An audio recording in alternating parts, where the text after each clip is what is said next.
Hello दोस्तों, नमस्कार। कैसे हैं आप लोग। आज मैं आप लोगों के बीच में एक कहानी लेके फिर से उपस्थित हुई हूँ। इस कहानी का नाम है पद्मा नगरी। तो चलिए आप लोग एंजॉय कीजिए, हम कहानी को स्टार्ट करते हैं। पद्मा नामक एक नगरी थी जिसमें दीनदयाल नाम का एक ब्राह्मण रहता था। दीनदयाल के 3 पुत्रियां थीं जो विवाह योग्य हो गई थी और ब्राह्मण को उनके विवाह का चिंता होने लगा था। ब्राह्मण उनके लिए वर खोजने लगा था। उसी समय पद्मा नगरी में विद्या अध्ययन के लिए किसी दूसरे देश से 3 ब्राह्मण पुत्र आए हुए थे। वह तीनों सगे भाई थे। वह दीनदयाल के यहाँ किराए पर कमरा लेकर विद्या अध्ययन के लिए रहते थे। दीनदयाल को वह तीनों ब्राह्मण पुत्र अपनी कन्याओं के लिए सर्वथा योग्य लगे, अतः वह उनके साथ अपनी पुत्रियों का विवाह करने के लिए सोचने लगा। कुछ दिनों के बाद उसने उन तीनों लड़कों से अपने तीनों पुत्रियों का विवाह कर दिया और स्वयं तपस्या के लिए वन में निकल गया। उन्हीं दिनों पद्मा नगरी में भयंकर अकाल पड़ गया। अकाल पड़ने के वजह से भूखमरी बढ़ गई। भूखमरी के कारण लोग इधर उधर भागने लगे। भूखमरी से घबराकर तीनों ब्राह्मण पुत्र अपनी पत्नियों को छोड़कर भाग गए। उस समय मझली बहन पेट से थी। कुछ दिनों के बाद उसने एक सुंदर पुत्र को जन्म दिया। उसका नाम तीनों बहनों ने रोशन रखा। तीनों बहनों उसे बेहद प्यार करती थीं। पुत्र के जन्म के बाद वह अपने पतियों के गम को भूल गईं। तभी एक चमत्कार हुआ। एक रात तीनों बहनों को एक जैसा स्वप्न दिखाई दिया। उन्होंने देखा हर रोज रोशन के सिरहाने 1,00,000 स्वर्ण मुद्राएं रखी रहती हैं और आगे चलकर रोशन पद्मा नगरी का राजा बन जाएगा। तीनों बहनें हड़बड़ा कर उठीं और एक दूसरे को अपने सपने के बारे में बताने लगीं। उन्हें सपने पर विश्वास ना हुआ, लेकिन दूसरे दिन सचमुच ही स्वर्ण मुद्राएं रोशन के सिरहाने थाल में रखी देखकर वह आश्चर्यचकित रह गईं। अब तो तीनों बहनों के खुशी का ठिकाना न रहा। उनके घर से गरीबी दूर हो गई। समय खुशहाली से गुजरने लगा। रोशन बड़ा हो गया और एक दिन सचमुच ही वह पद्मा नगरी का राजा बन गया। जब रोशन राजा बन गया तो रोशन के राजा बनने की समाचार किसी तरह भागे हुए तीनों ब्राह्मण पुत्रों को भी मिला, तो वह तीनों पुनः अपनी पत्नियों के पास लौट आए और रोशन की संपत्ति पर ऐशो आराम करने लगे। रोशन के पास अथाह धन संपत्ति हो गई थी। इस कारण ब्राह्मण पुत्रों के मन में पाप आ गया। उन्होंने सोचा कि यदि रोशन की हत्या कर दी जाए तो वह आराम से उसके संपत्ति के मालिक बन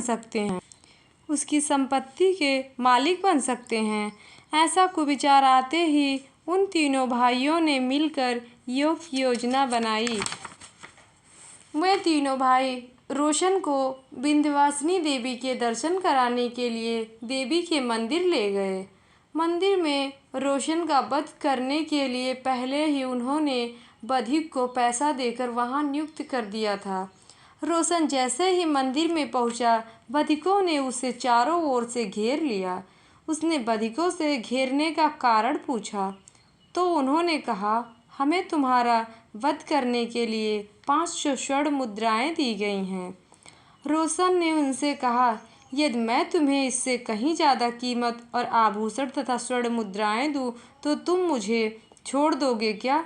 इस बात के बारे में मैं किसी को कुछ नहीं बताऊंगा। बधिकों ने रोशन की बात मान ली और आभूषण व स्वर्ण मुद्राएं ले उसे मंदिर के पीछे रास्ते से निकाल दिया, जबकि तीनों ब्राह्मण पुत्रों से कह दिया गया कि रोशन को मार डाला। उधर रोशन घूमता फिरता एक जंगल में पहुंचा। वहां उसे 2 राक्षस मिले जो आपस में लड़ रहे थे। रोशन ने उनसे लड़ने का कारण पूछा तो उन्होंने कहा, हमारे पास 2 चीज़ें हैं, एक बर्तन और एक जोड़ी खड़ाऊँ।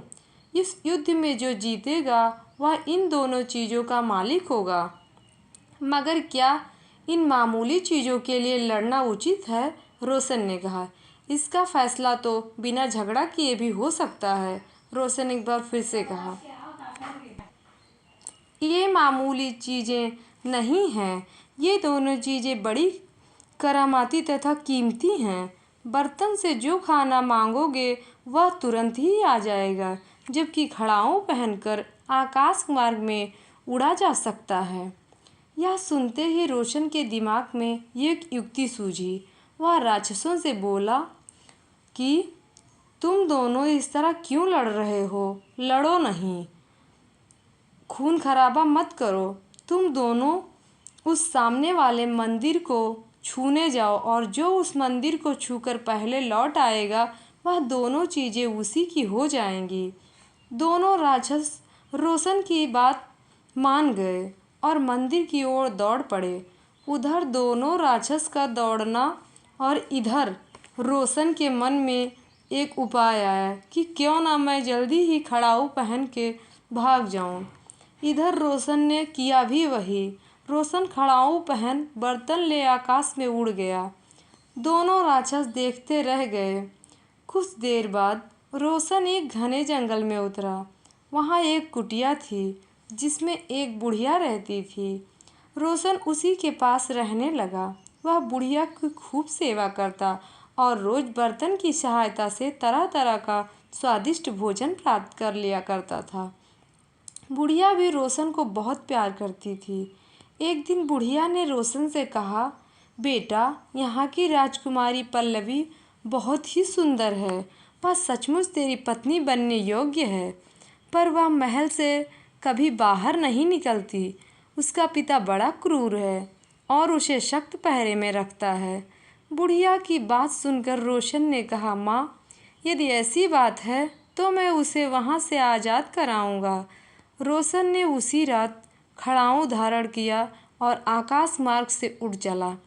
वह राजमहल की छत पर उतरा और सावधानी पूर्वक आगे बढ़ते हुए राजकुमारी के कक्ष में जा पहुंचा।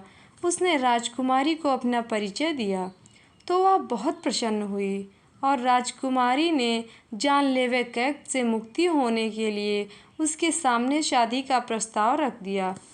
रोशन ने प्रस्ताव को सहर्ष स्वीकार कर लिया। राजकुमारी को साथ ले वह आकाश मार्ग से होते हुए कुटिया में आ गया।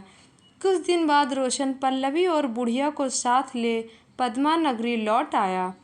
रोशन को जीवित देख पूरी पद्मा नगरी खुशी से उमड़ गई और खुशियों का लहर उस नगर में दौड़ गया।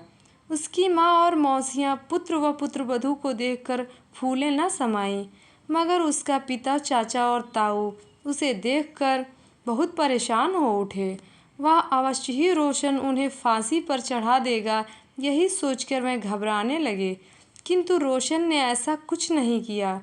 पद्मा नगरी के लोगों को जब रोशन के साथ घटी घटना का पता चला तो उन्होंने उन तीनों ब्राह्मण पुत्रों को पीट पीट कर मार डाला। अब रोशन ने पुनः अपना राजकाज संभाल लिया और सुख से रहने लगा। इस प्रकार इस कहानी का अंत हो गया। दोस्तों, अगर ये कहानी आप लोगों को पसंद आई हो तो कमेंट करके हमें ज़रूर बताइएगा कि ये कहानी आप लोगों को कैसी लगी।